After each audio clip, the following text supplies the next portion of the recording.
పాయకరావుపేటలో నక్కపల్లిలో bulk drug park ఏర్పాటు చేస్తే అడ్డుకుంటామని YCP MP గొల్ల బాబురావు ప్రకటించారు. మత్స్యకారుల గొంతు నొక్కాలని చూస్తున్నారని ఆయన మండిపడ్డారు.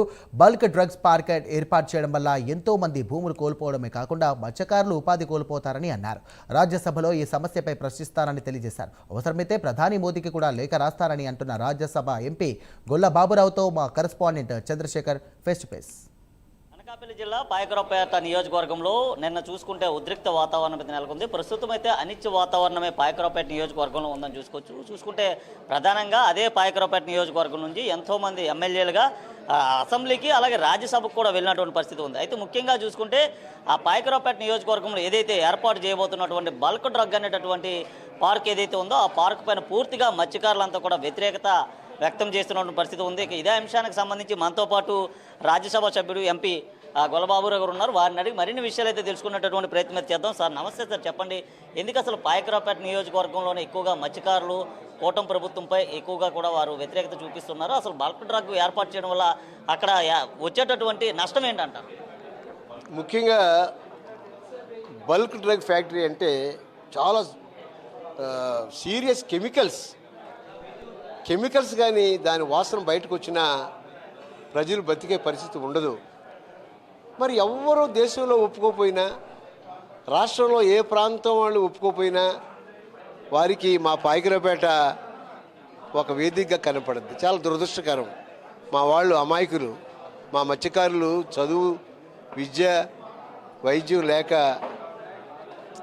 తరతరాలుగా బాధలు పడుతున్నటువంటి మనుషులు వాళ్ళ దగ్గర పెట్టడం అనేది చాలా చాలా దారుణం. నేను ఇప్పటికైనా కోరుతున్నాను, బల్క్ డ్రగ్ ఆ ఉద్యమానికి నా తరపున నేను కూడా ఖచ్చితంగా సపోర్ట్నిస్తాను. ఎట్టి పరిస్థితుల్లో కూడా అక్కడ బల్క్ డ్రగ్ ఆపే వరకు ఉద్యమం చేయమని నేనే కోరుతాను. నేను కూడా పార్టిసిపేట్ చేస్తానని మీ ద్వారా అందరికీ తెలియజేస్తున్నాను.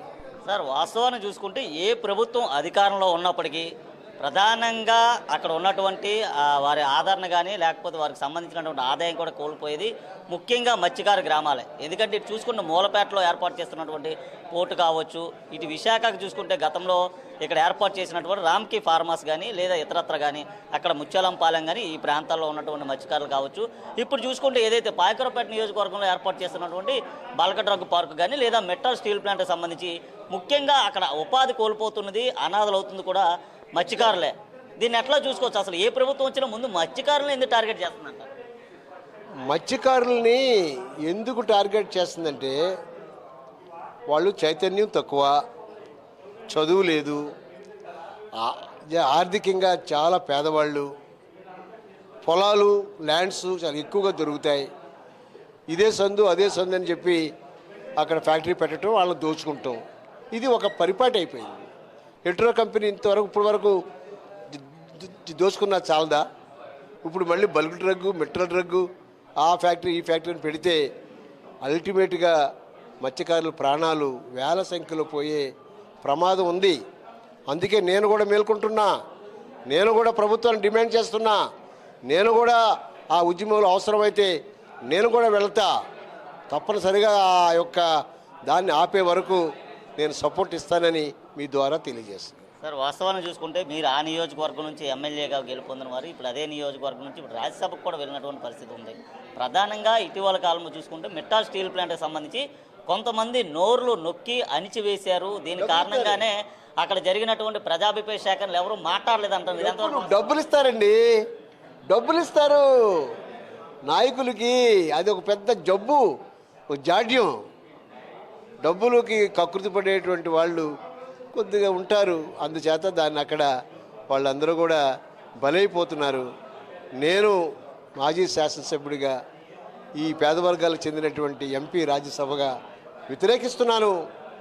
తప్పనిసరిగా దాని మీద కొంత క్లారిటీ తీసుకొస్తాను. పార్లమెంట్లో కూడా మాట్లాడతాను. తొందరలో ప్రధానమంత్రి గారికి లెటర్ రాస్తాను, మిగతా మంత్రులకు లెటర్ రాస్తాను.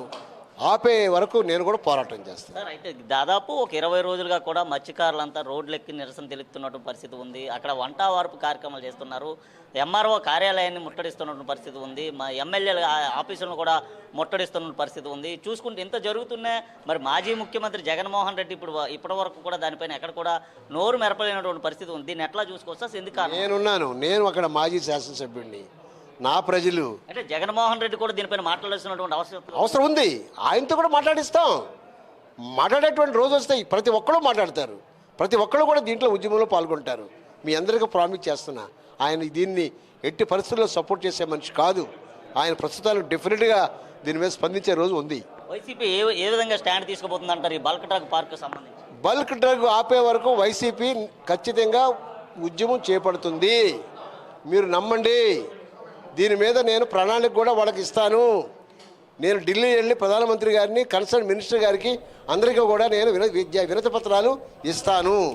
రైట్. చూసుకుంటే ఏదైతే పాయకరావుపేట నియోజకవర్గంలో ఏర్పాటు చేస్తున్నటువంటి బల్క్ డ్రగ్ పార్క్ ఏదైతే ఉందో, బల్క్ డ్రగ్ పార్క్ పైన వైఎస్ఆర్సీపీ తప్పకుండా స్టాండ్ తీసుకుంటుందంటూ ఎంపీ రాజ్యసభ సభ్యులు గొల్లబాబురావు అయితే చెప్పిన పరిస్థితి కనిపిస్తుంది. ఈ విషయాన్ని ప్రధానమంత్రి దృష్టికి తీసుకొని వెళ్ళి బల్క్ డ్రగ్ పార్కు ఏదైతే ఉందో ఆ బల్క్ డ్రగ్ పార్కు ఏర్పాటు చేయకుండా ఖచ్చితంగా చర్యలు తీసుకునే విధంగా కూడా తమ పోరాటం ఉంటుందని కూడా చెప్తున్నారు. ముఖ్యంగా అక్కడ ఉన్నటువంటి మత్స్యకారులంతా కూడా ఉపాధి కోల్పోయే అవకాశం ఉన్నటువంటి నేపథ్యంలో దీనికి పూర్తిగా కూడా వైఎస్ఆర్సీపీని అయితే ఖండిస్తున్నందుకు కూడా చెప్పిన పరిస్థితి కనిపిస్తుంది. వీడియో జర్నలిస్ట్ సుధాతో చందు, ప్రైమ్ 9 విశాఖ నుండి.